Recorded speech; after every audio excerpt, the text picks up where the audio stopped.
Hey guys, today we're going to share with you how to have a good attitude. We're going to talk to you about a BMW project, and we're going to talk to you about a special guest we have in the workshop today. Stay tuned.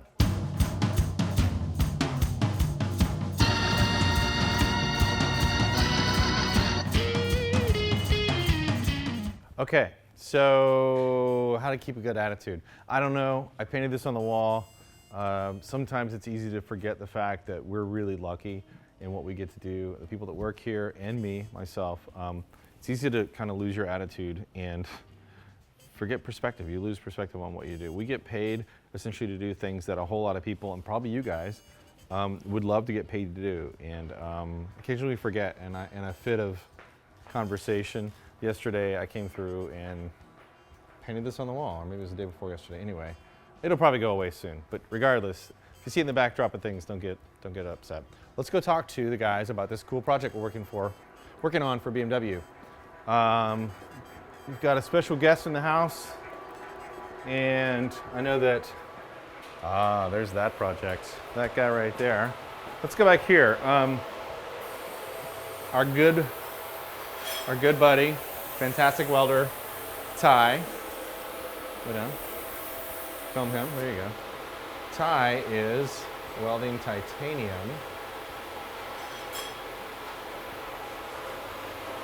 You can see, keep going, buddy. Don't stop for us. He is welding a frame that we built, or are building for BMW. Keep going, don't stop for me. So, titanium is welding a frame made out of titanium. It's a long story, but essentially, if you guys seen the other updates, perhaps, we're building this, this BMW was kind enough to give us an engine and gearbox, and we're building a kind of a design, I guess you could say a design practice. We're practicing our skills at design, and I concepted and worked with the team here and decided to build a kind of a land speed racer inspired by the land speed racer we built years ago. You want to kill the welder and talk to us for a minute? Sure. I'll get it. Practice and patience. Say that again? I like to call it practice and patience. So, okay, here's the deal. It's a long story as to how this concept came around. It's been a couple years. If you guys saw the Henne BMW we built a few years ago, it was a BMW we built inspired by the Ernst Henne land speed bike from the 30s and 40s that set a lot of land speed records. Based on that, BMW kind of gave us a chance to take one of their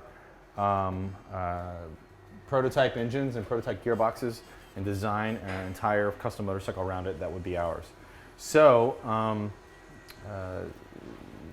long story short, I wireframed out, Auerbach and I kind of developed, he's an engineer here, developed a general footprint of what we thought it would be. We managed to get some 23-inch slicks from Dunlop, had custom wheels made into that, came up with a basic chassis design, and then tweaked it from there. I wireframed out with Andy an entire wireframe that I think we might have shown you guys before of what Ty is now having to duplicate in titanium. And it's been a challenge thus far. Although in addition to the fact we've never built a frame out of titanium, right? Have you ever welded titanium before this? A couple practice pieces. A couple practice, no, I mean like prior to this last 2 weeks. No. How many hours you got into this thing? Going on 30. 30 hours. And you're 25, 30. You're speeding up. Yeah. You're getting faster, but only because you're starting to understand how the material works, or it's all these tight joints. It's all my fault. The tight joints and the combination of, again, you don't want to overheat it. You want to keep everything clean. Want to keep everything covered with gas as best as you can. So he's double covering with a back purge essentially, or back gas. Yeah. So he's trying to hold this. He's trying to hold this in behind the weld, and then can't even get in there, can I? And then of course his cup from the tip also holds gas, right? I've switched cups. I go back and forth between the large cup, large, and then the number 8. They've been working out pretty well. Normally you don't want to see that much stick out, but I have been using that to accommodate for that stick out. When you're welding this, can you immediately tell when there's too much oxygen, or yeah, you can feel it? Um, Is it porosity? No, what's happening? I don't have any porosity per se is just getting hotter than I like this joint. I can see this got a little hot too. Yeah. Yeah. When you start to see it really color, Yeah. is, you know, you're pretty close and maybe have overheated it.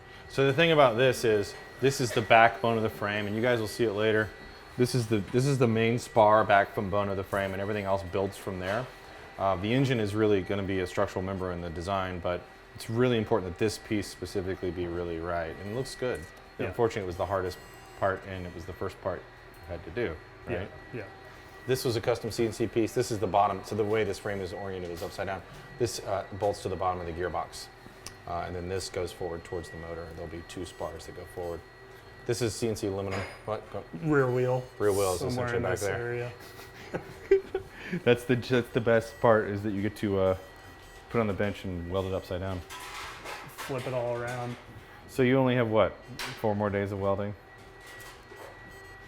This section I should be done relatively quick, and then there's going to be more.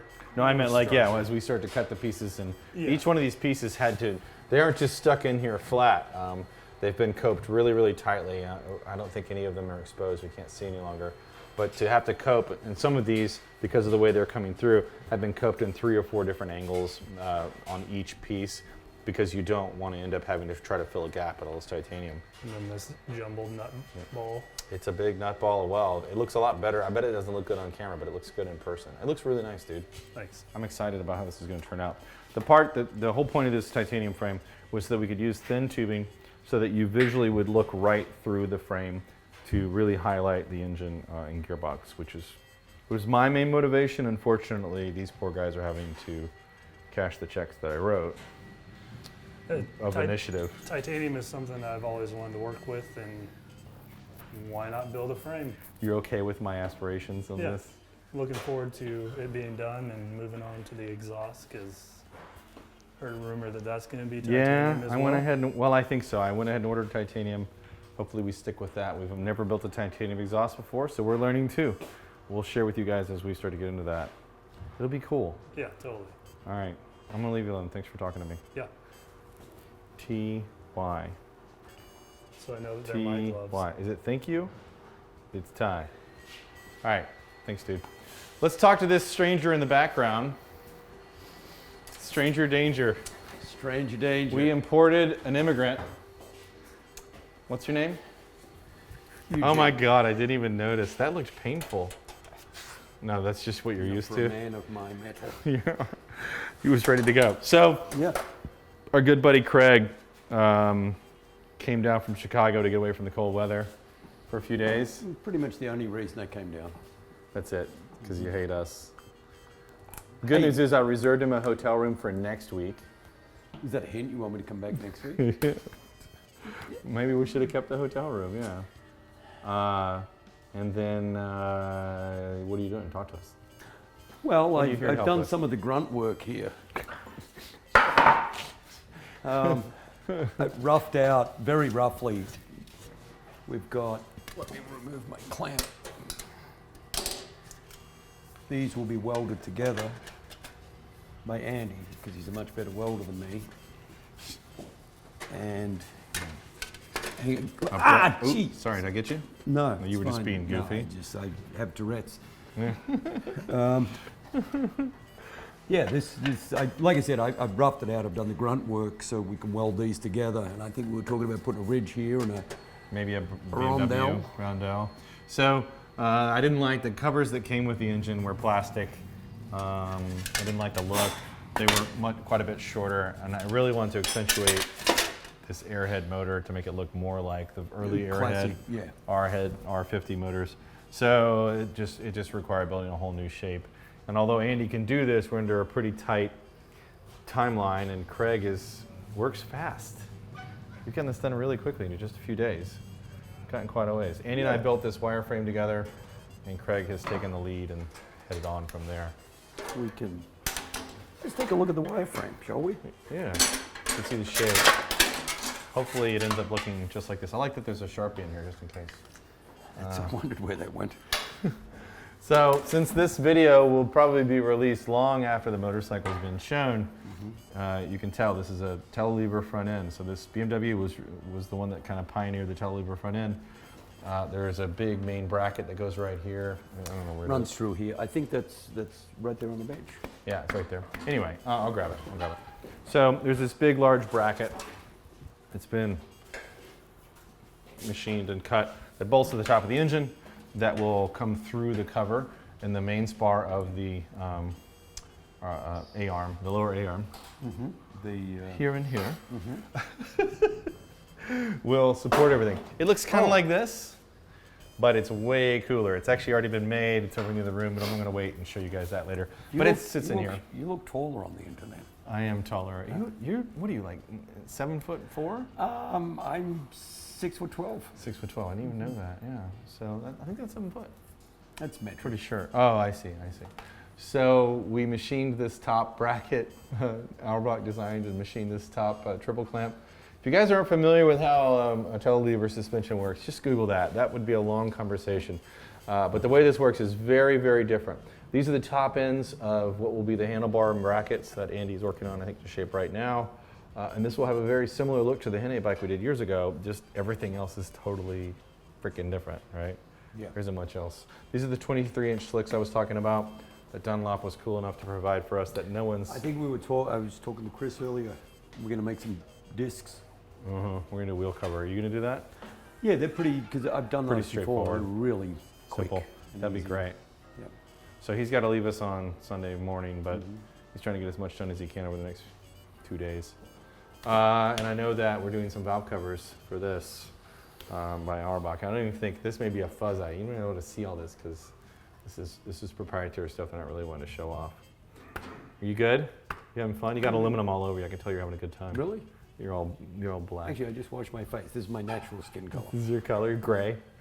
Your color's gray. Sort of a gray palette. Just a gray palette. It's your favorite facial mask. Anyway, thanks, dude. Okay, so I think that's the wrap. What's going on right now is we're recouping from a South by Southwest show we had that was really great, and the Friday shop cleanup, which I need to help at least a little bit. Like, comment, follow, subscribe. Share this video. Hey, there's a Zundapp running. Didn't plan that. Okay, so let me tell you a little bit about this bike. All right, let's talk about it. So this is a 1937 Zundapp K800. What's great about this bike is, well, there's a lot of great things about this bike. That horn's pretty badass. Anyway, what's great about it is it's a flat four with a Volkswagen engine, right? If we come down close here, you can see, Brandon, twin plugs, because it's twin cylinder. So it's two tiny pistons with a single head, shared head on each side, two tiny cylinders. And this was a bike that people don't really love to talk about, but this was developed pretty much by the Nazis. And they built some great stuff. They didn't just try to take over countries, they also built some really incredible mechanical stuff. You can hear it runs perfectly. It's idling like a top. It's super balanced shaft drive, very similar to BMW, but BMW pretty much specialized in doing twins. And Zundapp was building these four cylinders. My knowledge is not, crazy about these things. I just know that I've ridden this bike quite a ways. We took it in from a client, bought it from him and sold it to another client, another collector who I think is really going to love it, who has a bunch of British bikes and other things. But I told him this is like one of the most refined bikes. I mean, the fact that, listen to how it's running. It has a little pull. Very similar to the BMW twin we looked like at inside. This is only 800 cc's. The one inside is a lot bigger than that. I really like this. If you come around here, Brandon, you've got a heel brake. So the rear brake is a heel. You've got a shifter that is a hand shifter that's connected directly to your gearbox. It feels more like a car. First is here, second essentially, and then you've got like a overdrive almost, third gear. It goes back, and then that's it, right? So first, second, and third. Once you get to third, this thing cooks along. It'll go quite a speed, probably 70 miles an hour, which is pretty damn fast for something this old. It's just so smooth and so comfortable to ride around on. You've got come up close here, Brandon. This is the front brake. Clutch, so pretty standard, but this is 1937, guys. This is before these things like this were standard. This is the ignition on and headlight on. You've got obviously the horn. You've got an adjustable, if you look down here, adjustable steering head, like a dampener essentially. So it's a friction dampener, but it allows it to slow down the steering and adjust it a bit. Someone's added a dip switch for the high-low. I have a feeling it's probably not factory. And then of course you just have a choke. And it runs really, really nicely.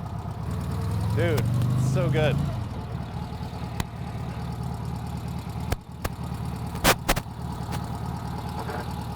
It's so good. Anyway, all right, that's enough for today, guys. It's Friday, I'm cold. The Zundapp's going to a new home, and I think he's gonna love it.